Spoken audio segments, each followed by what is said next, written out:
It was 7:42 on a cold March morning in 1941. At RAF Kenley, the air shimmered faintly with the exhaust of idling engines. Beatrice Shilling stood on the tarmac, coat collar up against the wind, watching a hurricane pilot climb into his aircraft. For him, this might have been just another patrol.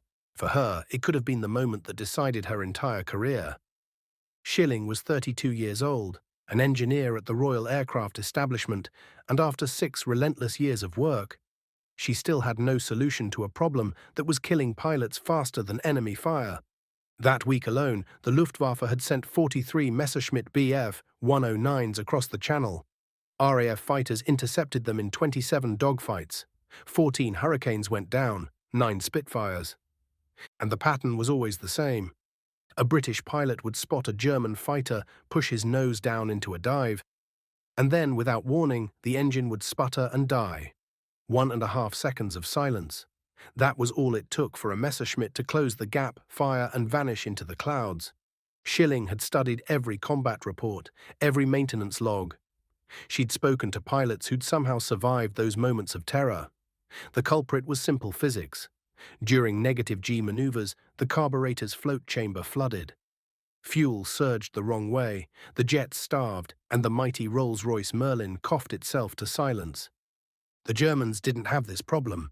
Their Daimler-Benz engines used direct fuel injection. No floats, no flooding, no interruptions. German pilots could dive, roll, invert, or climb with unbroken power. For the RAF, it was a deadly disadvantage, one that every pilot knew and every German exploited. For 11 months, Beatrice had chased a solution. Rolls-Royce engineers were designing a brand new pressure carburetor, a complete redesign that would fix the issue once and for all. But that system was years away. 1943, maybe 1944.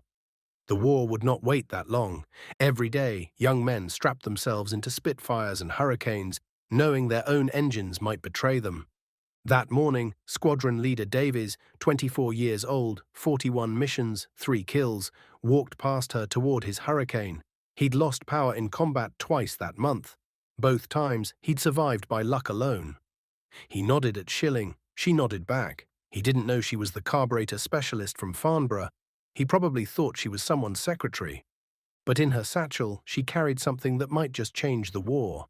A small brass washer, hand-machined, tested on bench engines for 6 weeks. It was absurdly simple, and that simplicity might be what saved lives. She walked to her Norton motorcycle. The plan was risky, perhaps even career-ending, but she couldn't stand by any longer. By noon, she'd know whether it worked or not. The story of the carburetor problem went back to July 1940, when the RAF had switched to 100-octane fuel. The new fuel gave more boost, more horsepower, and allowed Spitfires to fly faster than ever. But the Skinner's Union carburetor wasn't designed for the violent negative G forces of aerial combat. Shilling understood carburetors better than anyone. She'd joined the Royal Aircraft Establishment just after war broke out. One of only 2 women in the engine department. The other was a secretary. Most of the men she worked with had never met a female engineer. Some thought women didn't belong in technical work. She didn't care. She cared about the engines and about the men flying behind them. She'd grown up taking apart engines. At 14, she bought a motorcycle and rebuilt it piece by piece. At 25, she'd raced that same Norton at Brooklands, hitting 106 miles an hour, fast enough to win the coveted gold star of the British Motorcycle Racing Club. Only 3 women had ever done that. She was the second. Racing taught her things the textbooks didn't, how engines behave under strain, how metal feels before it fails. That intuition made her the RAF's best carburetor expert. The solution had come to her in January, simple, elegant, and almost too obvious. If the problem was flooding when gravity reversed, then restrict the flow. Not stop it, just limit it. A brass disc with a tiny hole drilled in the center. Enough to feed the engine at full power, but not enough to overwhelm it under negative G. She'd machined the first prototype herself. A thimble-shaped piece of brass, 1/8 of an inch wide, with a hole barely 40 thousandths across. The precision mattered. Too small, and the engine would starve. Too large, and the carburetor would still flood. 17 prototypes later, she'd found the perfect size. But the bench tests weren't enough. It needed to prove itself in the air, in combat conditions. And no one in the Air Ministry would authorize that kind of risk. So she decided to act without permission. At Kenley, she had 6 restrictors in her bag and 1 cooperative mechanic, Sergeant William Cooper. He'd seen 19 pilots die from engine failures. When Shilling showed him the small brass washer, he didn't ask questions. He simply nodded and reached for his torch. The modification took less than a minute. Cooper disconnected the fuel line, slid in the restrictor, welded it in place. Invisible, unless you knew where to look. Davies was already in his cockpit. He had no idea anything had been changed. Shilling checked the weld, stepped back, and watched as the Merlin roared to life. The Hurricane lifted from the runway, climbed into the pale morning sky, and banked toward the channel. Shilling watched through binoculars, heart pounding. 40 minutes passed, then an hour, still no word. Every scenario ran through her mind: success, failure, or worse. Then, at 9:37, the radio crackled. 3 Hurricanes inbound, 2 minutes out. She lifted her binoculars again, 3 silhouettes intact, approaching the field. When Davies climbed down from his aircraft, he was smiling, and that alone told her everything. Cooper asked first, "Any engine trouble, sir?" Davies laughed. "Best the Merlin's ever run. Dove on 2 Messerschmitts." Engine didn't miss a beat. Shilling could hardly speak. Davies described how he dived straight at the enemy, a maneuver that should have killed his engine. But the power had held. He'd fired, scored hits, and pulled away clean. When she told him what she'd done, the tiny brass washer, he stared for a long moment, then said the words that would change RAF history. "Put that thing in every Hurricane on this field." Today, by that afternoon, Beatrice Shilling's invention had gone from a quiet experiment to the most talked-about rumor at RAF Kenley. Davies wasn't one for bureaucracy. He didn't care about authorization forms or engineering protocols. He cared about survival and about keeping his squadron alive. That day alone, he ordered Sergeant Cooper to install Shilling's restrictor in 4 more Hurricanes. Shilling had brought 6 prototypes with her. 5 went into combat aircraft. The 6th she kept, a reminder of the risk she'd taken and the gamble that had paid off. Over the next 3 days, those 5 Hurricanes flew multiple patrols over the channel. Everyone returned, 0 engine failures, 12 diving attacks pressed home. Not one Merlin faltered. The results spread faster than official memos ever could. By March 18th, word had reached nearly every station in number. 11 Group, the heart of fighter command. Commanders were calling Farnborough directly, demanding whatever modification Kenley had used. Pilots were talking about it in the mess halls, ground crews in the hangars. Whatever Shilling had done, it worked. Within 48 hours, her telephone at the Royal Aircraft Establishment rang non-stop. Could she come to Biggin Hill? Could she bring more of those brass discs? Could they make 100, 1,000, 10,000? There was only one problem: supply. Shilling had machined every restrictor by hand on a workshop lathe. Scaling that up would require factory-level production, precision machining, brass stock, strict quality control. And that meant convincing the Air Ministry. For once, bureaucracy worked in her favor. When the Ministry heard that a simple washer could end the RAF's deadliest mechanical flaw, they fast-tracked approval. Within 4 days, Rolls-Royce received a production order. 500 restrictors per week, to be distributed immediately to every fighter station in Britain. Shilling was placed in charge of the installation program. She assembled a small team, 3 engineers from Farnborough and 2 civilian mechanics, and together they loaded up tools and crates of brass washers. Every Spitfire and Hurricane in service would get the modification, and none of them could be grounded for more than a few minutes. The war didn't pause for engineering upgrades. By March 25th, production was running, 600 restrictors shipped, 40 stations on the list, 3,000 Merlin engines waiting for salvation. Shilling climbed onto her motorcycle, the same Norton she'd raced at Brooklands, and set off north toward Biggin Hill, the busiest fighter station in 11 Group. When she arrived at 8 a.m. on March 26th, she was greeted by Group Captain Grice. He'd lost 7 pilots in the last 2 months, all to the same silent killer, carburetor failure during combat dives. He didn't waste time on formalities. How soon can you start? By noon, the hangars were alive with motion, ground crews working in shifts, 4 aircraft at a time. Each installation took 12 minutes. Disconnect fuel line, insert restrictor, weld, reconnect, test for leaks. Shilling oversaw every single one.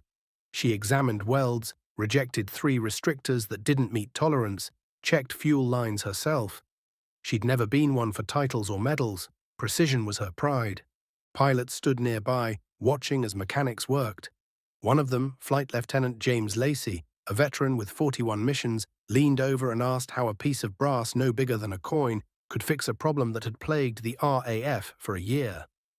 Shilling explained calmly about fuel flow, negative G, the physics of liquid under reversed gravity. Lacey, an engineering graduate from Cambridge, understood immediately. He called it brilliant simplicity. By March 28th, every Hurricane and Spitfire at Biggin Hill had been modified. The next day, Shilling rode on to Hornchurch, then North Weald, then Tangmere. Everywhere she went, the story was the same. Long hours, sleepless mechanics, and the sound of Merlin engines roaring through test runs that no longer faltered. At every station, pilots began flying with new confidence. No engine failures, no power loss, no hesitation when pushing the nose down into a dive. The modification worked flawlessly. It didn't take long for it to earn a name. RAF humour, as usual, was blunt and a bit crude. Sir Stanley Hooker of Rolls-Royce, known for his mischievous wit, started calling it Miss Shilling's Orifice. The name stuck. Pilots laughed, engineers rolled their eyes, and Beatrice herself just shrugged. She'd worked with airmen long enough to know that humour kept them sane. If a cheeky nickname helped them remember the device, so be it. Within weeks, Miss Shilling's Orifice spread across fighter command faster than the Luftwaffe could adapt. By early April, nearly every squadron was requesting it. Some pilots even refused to fly until their aircraft had the modification installed. And their results spoke for themselves. Over the Channel, German pilots began noticing something strange. British fighters no longer broke off dives. They no longer hesitated in pursuit. The RAF had closed the performance gap. Luftwaffe after-action reports began to reflect it. Enemy aircraft maintain power under negative G. Diving attacks now dangerous. Recommend avoiding low-altitude engagements. In just a few weeks, Shilling's little brass washer had erased one of Germany's key advantages. By mid-April, her team had fitted restrictors in more than 2,000 Merlin engines. Every operational Hurricane, every Spitfire, every reserve aircraft across fighter command. Even new production models coming off assembly lines at Castle Bromwich and Southampton now came equipped from the start. A war-winning modification, the Air Ministry called it. Small, cheap, and utterly transformative. The Rolls-Royce pressure carburetor, still years away, suddenly didn't seem so urgent. Some engineers even questioned whether it was needed at all. Why redesign an entire fuel system when a 50-cent washer had already solved the problem? But Beatrice knew better. Her restrictor wasn't the end. It was a stopgap, a bridge between desperation and progress, a bandage on a battlefield wound. Still, for the moment, it was enough. It worked, and it saved lives. By April of 1941, the skies over the Channel had changed. German pilots who once toyed with Spitfires now found themselves on the defensive. RAF fighters that used to stall mid-dive were suddenly relentless, diving faster, shooting straighter, and climbing back with engines that never faltered. Inside the operations rooms, the numbers told the story. Before the restrictor, nearly 4 out of every 10 diving attacks ended in engine failure. Pilots broke off engagements, or worse, never came home. After the restrictor, that number dropped to less than 1 in 200. A change so dramatic, it seemed almost impossible. In March, Fighter Command had lost 47 Hurricanes and Spitfires in combat, destroying 61 enemy aircraft, barely a 1.3-to-1 ratio. By April, losses had fallen to 29. German aircraft destroyed, 94. A 3-to-1 advantage, and climbing. The effect on morale was just as powerful. Pilots who'd learned to fear their own engines suddenly trusted them again. They dove at full throttle, confident their Merlins would keep singing. One of them was Flight Lieutenant Robert Stanford Tuck, Flying out of Duxford, he'd suffered 4 mid-combat engine failures before the restrictor. After it was installed, he pressed dive after dive without hesitation, downing 3 Messerschmitts in May and 2 more in June. When asked later what made the difference, he said simply, "It gave us the confidence to fight the way the Spitfire was built to fight." Across Britain's airfields, squadrons echoed that sentiment. For once, the British were no longer reacting, they were attacking. The success drew attention from beyond fighter command. RAF Coastal Command, which patrolled the cold seas hunting U-boats, requested the modification for their Beaufighters. Bomber Command wanted it for their training aircraft. Even the Fleet Air Arm, the Navy's air division, inquired about using it for carrier-based fighters. Shilling coordinated with Rolls-Royce to expand production again. By June, factories were turning out 1,000 restrictors every week. And still, she didn't slow down. She personally visited station after station, overseeing installations, ensuring welds were clean and fittings were perfect. Her team operated like a traveling pit crew of precision. By mid-year, the restrictor had been fitted to more than 2,100 Merlin engines, every single operational Spitfire and Hurricane in Britain. For the first time since the Battle of Britain, Fighter Command had complete confidence in its aircraft. German intelligence reports confirmed it. By early summer, Luftwaffe squadrons were warning new pilots. British fighters now maintain engine power under -G, avoid dives when pursued. In the air war, even a single second could decide life or death. Shilling's washer gave the RAF a second and a half. It was enough. When Rolls-Royce finally introduced the new pressure carburetor in 1943, it was technologically perfect, a masterpiece of engineering that eliminated -G issues entirely.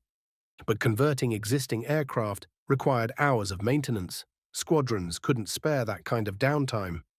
So many kept flying with Miss Shilling's orifice well into 1944, some right up to the war's end.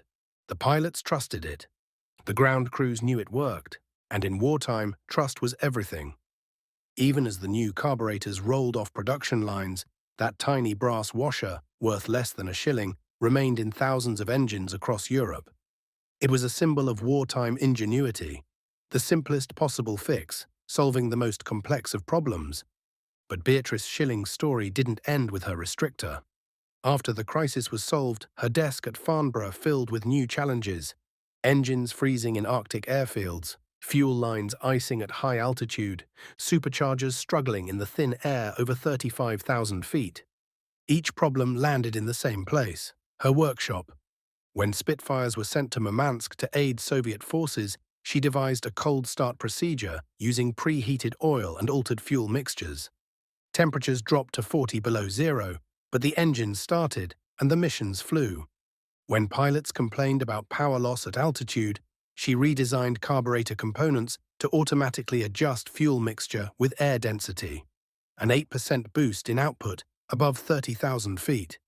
Each innovation saved lives. None of them carried her name, but inside the Royal Aircraft establishment, everyone knew who to call when engines failed. Her personal life was quieter, though no less remarkable. In 1938, before the war, she'd married George Naylor, another Farnborough engineer, an aerodynamicist. When war came, he joined Bomber Command, flying Lancaster bombers into the heart of Germany. He flew 31 missions, more than most survived. Statistically, half of all bomber crews never came home. Naylor did. He earned the Distinguished Flying Cross and returned to Farnborough in 1944. They never talked about what they'd seen or done. She didn't ask about the missions. He didn't ask about her projects. Some silences after war were necessary. When the guns finally went quiet in 1945, the RAF began counting its heroes, the pilots, the aces, the commanders. But behind the headlines were people like Beatrice Shilling, who never flew a mission but made every one of them possible. Her restrictor, that small brass washer, had become a legend in hangars across Britain. Pilots called it the lifesaver. Mechanics called it the miracle fix. To Shilling, it was simply good engineering, elegant, functional, measurable, and human.